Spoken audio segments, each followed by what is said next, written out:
Selector pin తీసాను, వాటి తీసి ఇది ఇలా పక్కెట్టాను. ఈ పిన్ తీసాను. ఈ రెండు సమానంగా ఉన్నాయి లేదా? ఉన్నాయి సార్. అన్నిటికీ అలాగ ఉంటుంది గ్యారీ లేదు. ఈ రెండింటికి దేనికైనా వేసుకోవచ్చు. చూడండి, ఇప్పుడు ఇది తీసాను. తీసిన తర్వాత ఈ షాఫ్ట్ అన్నది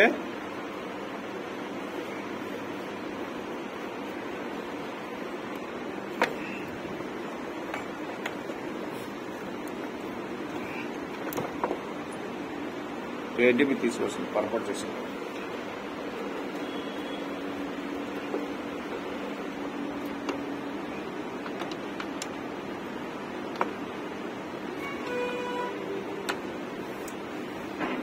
సుత్తిది గడ్డికి తీసుకొస్తుంది అనవసరంగా.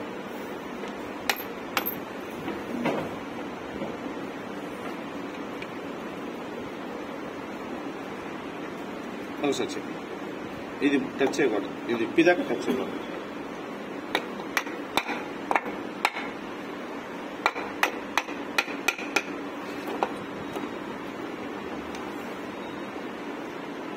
ఇది దీనిది క్లచ్లో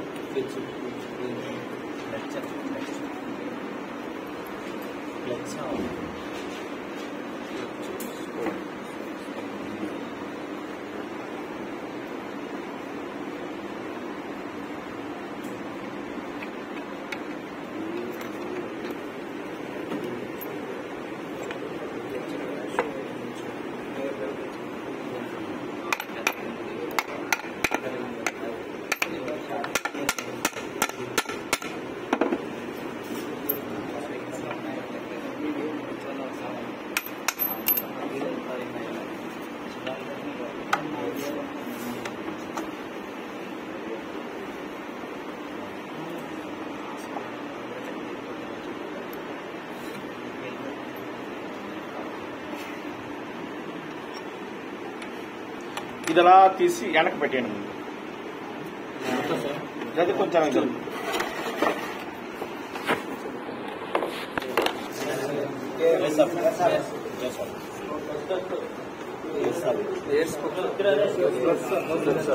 స్పాకెట్ క్లచ్. చూడండి, దీనిది పెద్ద ఉంది సెలెక్టర్, దీనిది పెద్ద ఉంది, దీనిది చిన్నది ఉంది. సెలెక్టర్ మనకి పెద్ద చిన్నది ఉంది కాబట్టి మనకి దేనిది దాందే.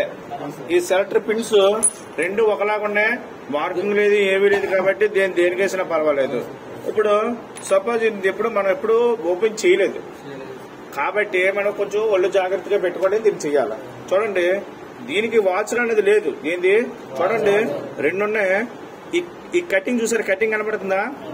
ఇది స్పాకెట్, ఇది స్పాకెట్ జాబ్. చూసారు ఎంత పొడవు ఉంది చూసారా? ఇది క్లచ్. ఇది అంటే ఆల్రెడీ మనం క్లచ్ పేల కట్టేస్తున్నాం కదా దాన్ని.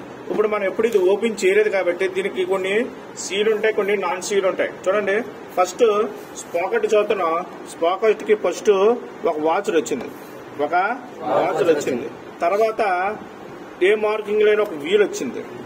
దీని తర్వాత ఒక లాక్ వాచర్ వచ్చింది, లేదంటే గాడి వాచర్ వచ్చింది.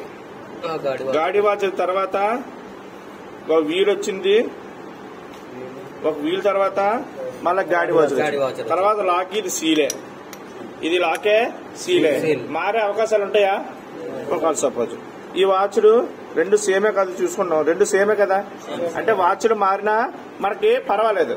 దీని వాచ్ దానికి వేసినా, దాని వాచ్ దీనికి వేసినా పర్వాలేదు, ఎందుకంటే రెండు వాచ్లు ఒకలా ఉన్నాయి కాబట్టి. ఒక వాచ్ దీనికి వేసాం, చూడండి గాడి వాచ్ దీనికి వేసాం. సపోజ్ ఈ వీలు దీన్ని తిరగాల, ఈ వీలు దీన్ని తిరగాల, అంతేనా? ఈ వీలు ఇలా పెట్టి దీన్ని తిప్పాల. అంటే మనం తిరగేసేసాం అనుకుందాం, తిరగేసేస్తే పట్టుకుంటుందా? పట్టుకోలేదు కాబట్టి మనం ఎలా వేయాలంటే ఆ వాచ్ వేసిన తర్వాత ఇది దీనికి ఎలాగే వేయాలా, అవునా కదా? రెండోది ఈ వాచ్ వేసాం,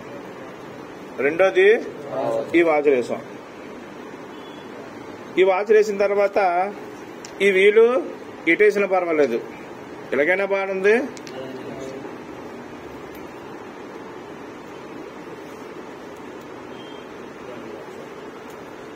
చూడండి, మార్కింగ్ చూసుకోవాలా, మార్కింగ్ ఉందో లేదో చూసుకోవాలా. దీనికి మార్కింగ్ లేదు, నేను చూశాను.